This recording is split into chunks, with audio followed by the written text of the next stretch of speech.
Hello everyone, welcome back. आज हम करेंगे सेक्शन डी 2026 के सैंपल पेपर का, हरियाणा बोर्ड का। तो इसमें जो सेक्शन डी में क्वेश्चन है 31 और 32। 31 क्वेश्चन केस स्टडी हमारे पास दिया हुआ है।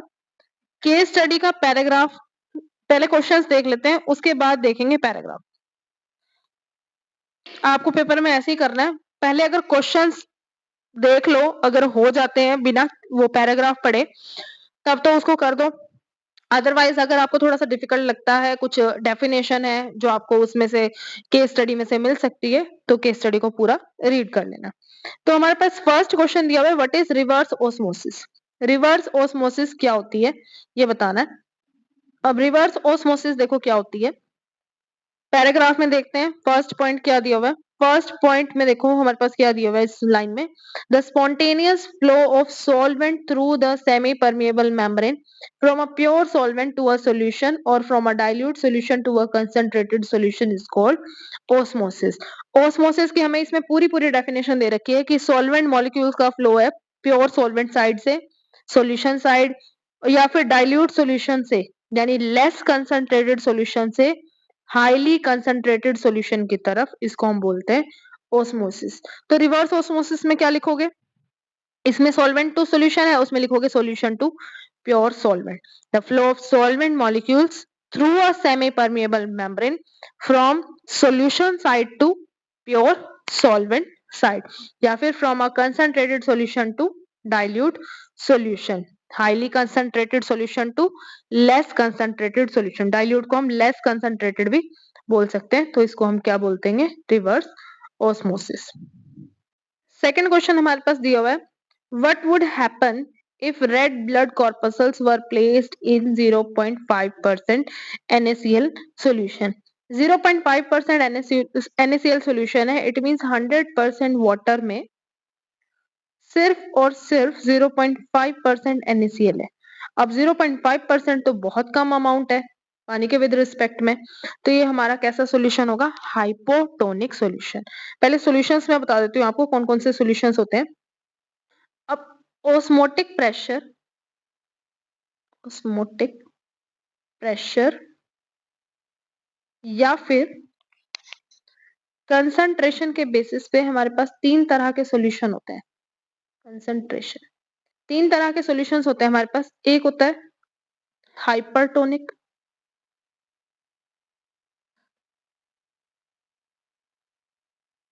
एक होता है हाइपोटोनिक,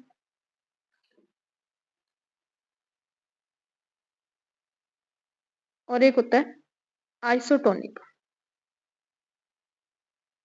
अब मान लो हमारे पास दो सॉल्यूशन दिए हुए हैं, ए और बी।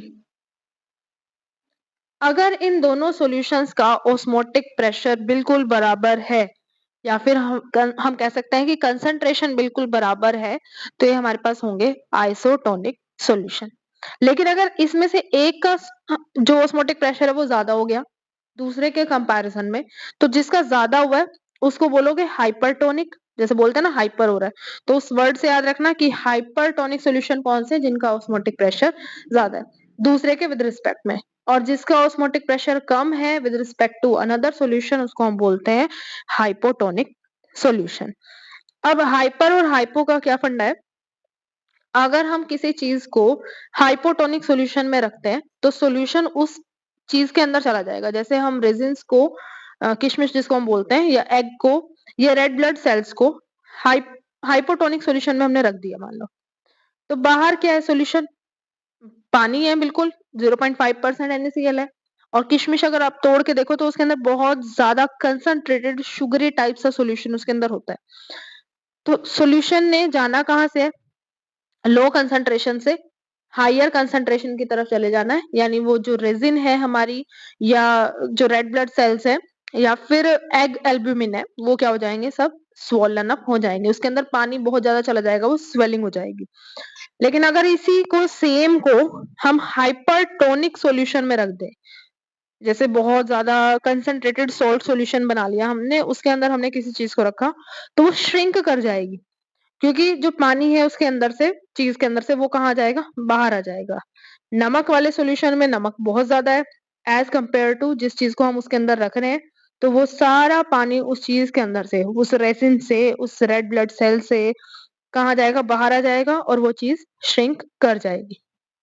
तो हमारा जो सेकंड क्वेश्चन है वो दिया हुआ था, what would happen if red blood corpuscles were placed in 0.5% NaCl solution? मतलब बाहर जो पानी है वो बहुत ज्यादा है, रेड ब्लड सेल के अंदर जो पानी है वो बहुत कम है, तो ये पानी कहाँ जाएगा? उसके अंदर चला जाएगा, रेड ब्लड सेल के अंदर, और वो क्या हो जाएगा? स्वोलन अप हो जाएगा, वो स्वेलिंग हो जाएगी उसकी, वो फूल जाएगा पूरा। इसी का और में पार्ट दिया हुआ है, what are isotonic solutions? Isotonic solutions क्या होते हैं? अभी बताया मैंने कि ऐसे सॉल्यूशंस जिनका ऑस्मोटिक प्रेशर या कंसंट्रेशन बिल्कुल सेम हो। अगर दोनों ऑप्शन आ जाए तो आपको ऑस्मोटिक प्रेशर पे टिक करना है और एमसीक्यू में। तो स्टेटमेंट में आप दोनों लिख सकते हो कि the solutions which have same osmotic pressure और कंसंट्रेशन, ऑस्मोटिक प्रेशर पाई, पाई से डिनोट करते हैं ना उसको, और सेम कंसंट्रेशन, तो उनको हम क्या बोलते हैं? Isotonic solutions. थर्ड पार्ट दिया हुआ है, right one application of osmosis in food preservation. अभी थोड़ा सा मैंने हिंट दिया था पिछले क्वेश्चन में कि जो पिकल्स होते हैं, अचार जो हम बनाते हैं, वो किस में बनाते हैं? हाईली कंसंट्रेटेड सॉल्ट सॉल्यूशन में। सबको पता है अचार कैसे बनता है। Pickles are made in, pickles are made in, एक सेकेंड, इसमें लिखोगे pickles are made in highly concentrated salt solution। नमक के पानी में उसको बनाया जाता है, बहुत ज्यादा मतलब नमक डाला जाता है उसके अंदर ताकि वो प्रिजर्व्ड रहे। और सेकंड अगर एप्लीकेशन आपको इसकी कहीं लिखनी है तो वो मुरब्बा वाली लिख सकते हो, कि जो मुरब्बा होता है, आंवला मुरब्बा जैसे नॉर्मली, मुरब्बा is made in highly concentrated sugar solution. मीठा जो होता है उसका सॉल्यूशन बहुत ज्यादा सिरप बनाया होता है, उसमें उसको रखा जाता है और वो काफी लंबे टाइम तक प्रिजर्व रहता है। ये हो गया हमारा इसका थर्ड पार्ट। फोर्थ पार्ट दिया हुआ है, out of 1 molar KCl and 1 molar urea which will have higher osmotic pressure। अब देखो, जो osmotic pressure है वो एक कोलिगेटिव प्रॉपर्टी है, और कोलिगेटिव प्रॉपर्टीज किस पे डिपेंड करती है? नंबर ऑफ मोल्स पे, सोल्यूट के नंबर ऑफ मोल्स पे डिपेंड करती है। अब एक तो हमारे पास दिया हुआ है 1 मोलर KCl और एक दिया हुआ है 1 मोलर यूरिया। यूरिया इसी जगह वो ग्लूकोज भी दे सकता है, उसकी जगह वो कोई और ऑर्गेनिक कंपाउंड जैसे सुक्रोज है वो भी दे सकता है। तो आपको याद रखना है, जो ऑर्गेनिक कंपाउंड है वो आयंस में नहीं टूटता। वो अगर 1 मोल है तो वो 1 ही मोल काउंट होगा। 1 मोलर मतलब मतलब उसको 1 मोलर को 1 मोल मान के चलो आप, कि वो 1 मॉलिक्यूल है तो वो 1 ही रहेगा। लेकिन जो KCl है, KCl आयनाइज कर जाता है, K पॉजिटिव और Cl नेगेटिव। इनऑर्गेनिक सॉल्ट्स ने ऐसे ही आयनाइज करना है, यानी अब यहाँ पे नंबर ऑफ पार्टिकल्स क्या हो गए? इंक्रीज हो गए। यहाँ नंबर ऑफ पार्टिकल क्या था? 1, यहाँ नंबर ऑफ पार्टिकल कितने हो गए? 2। तो जो ऑस्मोटिक प्रेशर है किसका हाई होगा? KCl का। क्योंकि जितनी भी ये कोलिगेटिव प्रॉपर्टीज हैं, 4 है colligative properties, relative lowering in vapour pressure, elevation in boiling point, depression in freezing point and osmotic pressure. तो ये चारों प्रॉपर्टीज की वैल्यू हाई किसके लिए रहने वाली है? मतलब वैल्यू जो है अच्छे वाली जो रहने वाली है वो किसके लिए रहने वाली है? इनऑर्गेनिक सॉल्ट्स के लिए एज कंपेयर टू ऑर्गेनिक। उसके बाद 32nd क्वेश्चन हमारे पास पूरा एक वैसा क्वेश्चन दे रखा है ऑर्गेनिक का।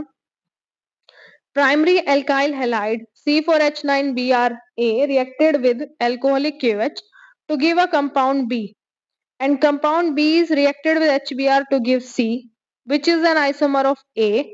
When A is reacted with sodium metal, it gives compound D, C4H18, which is different from the compound formed when N-butyl bromide is reacted with sodium। अब ध्यान से सुनो इस क्वेश्चन को, ऐसे अगर एकदम से करना शुरू करोगे तो बिल्कुल कंफ्यूज हो जाओगे। अब इसने सबसे पहले लास्ट लाइन में हिंट दिया है कि जो एन ब्यूटाइल ब्रोमाइड है उससे डिफरेंट है हमारा स्टार्टिंग कंपाउंड ए। मतलब ये जो एल्काइल हैलाइड है ये स्ट्रेट चेन नहीं होगा। स्ट्रेट चेन नहीं है तो थोड़ी सी ब्रांच कर दो। दोबारा सुनो, जो ये कह रहा है कि जो कंपाउंड बनेगा वो इस वाले एन ब्यूटाइल ब्रोमाइड का जब रिएक्शन कर रहे हो सोडियम के साथ उस वाले प्रोडक्ट से डिफरेंट होगा जब इसका रिएक्शन कर रहे हो, जो पूरा प्रोसेस इसने कर दिया। तो यानी स्ट्रेट चेन ना होके, ये तो आपको पता होंगे कि एन वाला तो होता है स्ट्रेट चेन, जिसको हम प्राइमरी बोलते हैं, सारे कार्बन इसमें प्राइमरी होते हैं।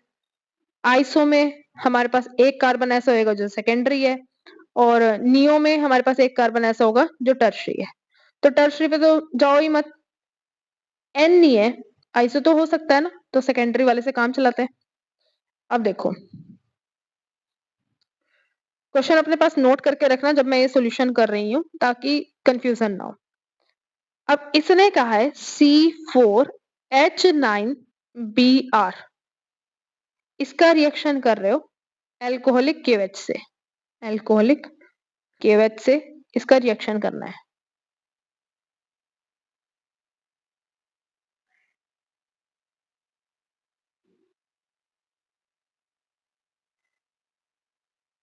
अब एल्कोहलिक KOH से जब भी रिएक्शन करते हो हमारे पास बीटा एलिमिनेशन होती है।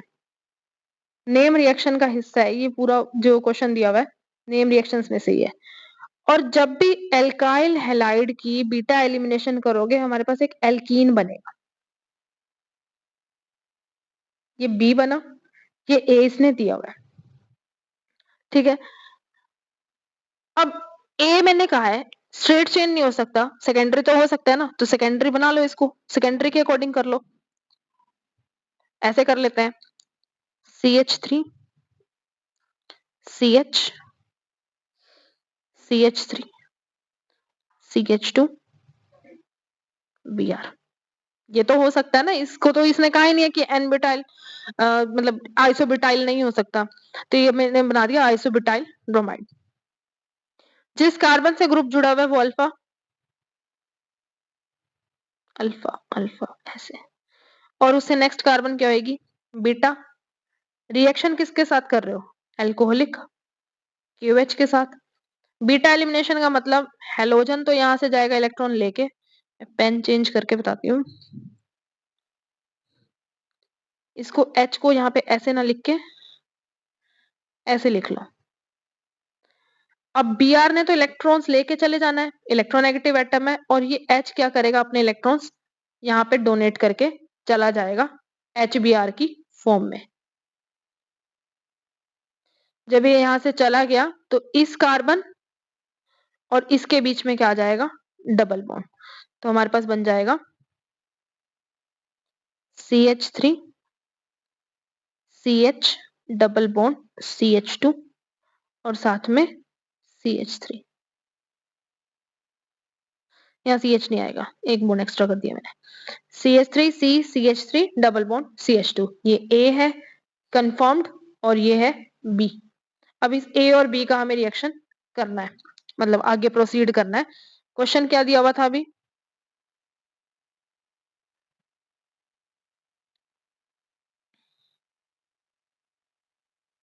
अब इसका आगे रिएक्शन करना है हमें HBr के साथ, फिर से इस कंपाउंड का रिएक्शन हमें करना है HBr के साथ और हमें मिलेगा C।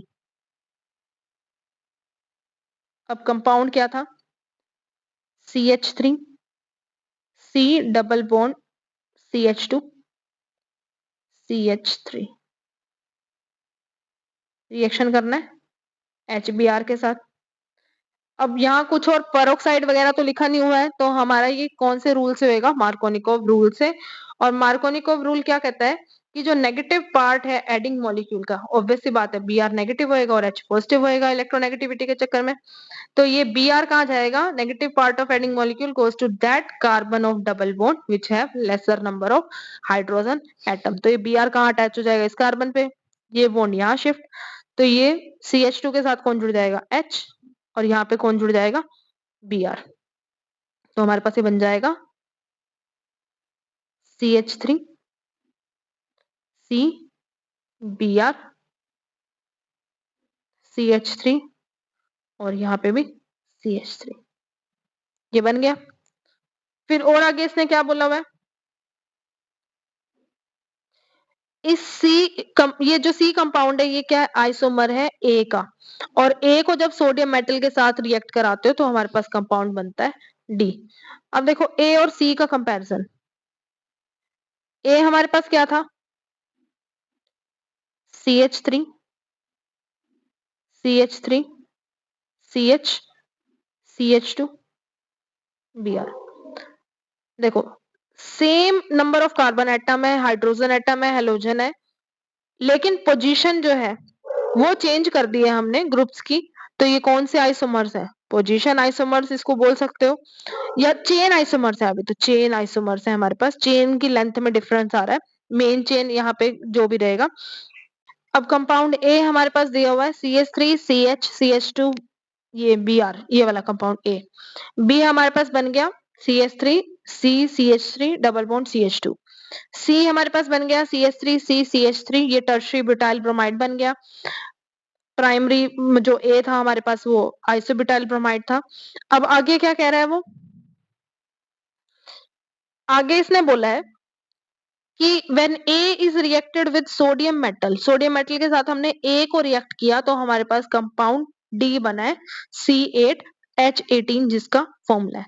अब A का रिएक्शन कर दो, A हमारे पास क्या है, ये रहा आइसोब्यूटाइल ब्रोमाइड, इसका रिएक्शन करना है हमें सोडियम मेटल के साथ। जब भी एल्काइल हैलाइड का रिएक्शन सोडियम मेटल के साथ करोगे तो वो हमारे पास होगा वुड्स रिएक्शन। तो हमारे पास रिएक्शन क्या आ जाएगा, CH3 CH CH3 CH2 Br। इसमें ऐड करोगे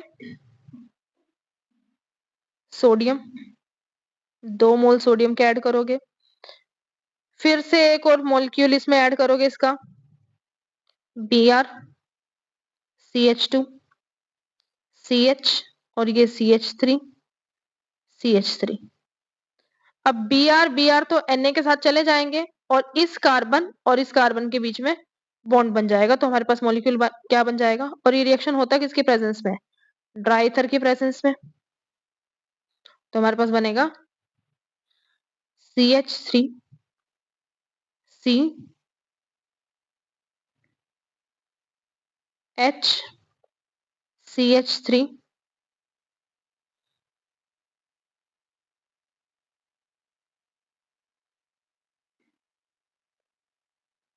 CH2 CH2 CH CH3 और ये CH3, ये बन गया हमारे पास कंपाउंड D। A का रिएक्शन हमने करा दिया सोडियम मेटल के साथ, ये वुड्स रिएक्शन हमारे पास हो जाएगा और ये प्रोडक्ट बन गया D। अब करते हैं इसके क्वेश्चंस, क्या दिए हुए हैं क्वेश्चंस देख लेते हैं। फर्स्ट क्वेश्चन दिया हुआ है, what type of isomerism is present between A and C, A और C के बीच में किस तरह का आइसोमेरिज्म प्रेजेंट है वो हमें लिखना है। अब देखो A और C हमने यहाँ बना लिए थे पहले, A हमारे पास है CH3 CH CH2 Br, और B ये C हमारे पास है ये टर्शियरी ब्यूटाइल ब्रोमाइड, ये आइसोब्यूटाइल ब्रोमाइड। ये दोनों कौन से आइसोमेरिज्म है, चेन आइसोमेरिज्म ये शो करते हैं, चेन आइसोमर्स इसको हम बोलेंगे, क्योंकि चेन की लेंथ में ही फर्क आ रहा है। यहाँ पे नियो हो गया, ये आइसो हो गया, यहाँ पे आंसर लिखोगे चेन आइसोमेरिज्म, स्ट्रक्चरल आइसोमेरिज्म का पार्ट है चेन आइसोमेरिज्म। सेकंड क्वेश्चन है, right the IUPAC name of compound D. देखो पहले पूरे क्वेश्चंस करके यही फायदा हो गया, मतलब पूरा उसको सॉल्व करके, कि अब हमें सिर्फ 1 मार्क्स में आंसर वो देना है, बिल्कुल 1 वर्ड में। अब नंबरिंग किसी भी साइड से कर सकते हो, 1 2 3 4 5 6, 6 कार्बन एटम है मेन चेन में और 2 ये मिथाइल ग्रुप प्रेजेंट है। तो नाम क्या आ जाएगा, पहले तो पोजीशन लिखो सब्स्टिट्यूएंट की 2 और 5, हाइफन लगाओगे, सेम ग्रुप 2 बार है तो क्या आएगा डाई, कौन सा ग्रुप है मिथाइल, और मेन चेन में कितने कार्बन है 6, 6 कार्बन के लिए वर्ड रूल लिखते हो हेक्स और सिंगल बॉन्ड है तो एन 2,5 डाइमिथाइल हेक्सेन नाम हो जाएगा हमारे कंपाउंड डी का। फिर उसके बाद क्वेश्चन दिया हुआ है draw the structure of compound B. Compound B का स्ट्रक्चर ड्रॉ करना है तो हमने ये बना रखा है, देखो CH3 C double bond CH2 और सेकंड पोजीशन पे भी CH3 है हमारा कंपाउंड बी। फिर how will you convert B to A, B से ए की तरफ जाना है, इसको रिएक्शन को हम लिख लेते हैं। देखो बी हमारे पास है CH3 C double bond CH2 CH3, ये बी है और ए की तरफ जाना है। ए हमारे पास है CH3 CH CH2 Br और CH3। देखो ऐड यहाँ HBr ही होना है, इतना क्लियर है। लेकिन Br जो कि नेगेटिव हिस्सा है इस मॉलिक्यूल का, वो कहाँ जुड़ रहा है, उस कार्बन पे जिसपे ज्यादा हाइड्रोजन है डबल बॉन्ड में एज कंपेयर टू दिस। तो यहाँ कौन सा रूल लग रहा है, एंटी मार्कोनिकोव रूल, और वो किसकी प्रेजेंस में लगता है, पेरोक्साइड की प्रेजेंस में। यहाँ लग गया एंटी मार्कोनिकोव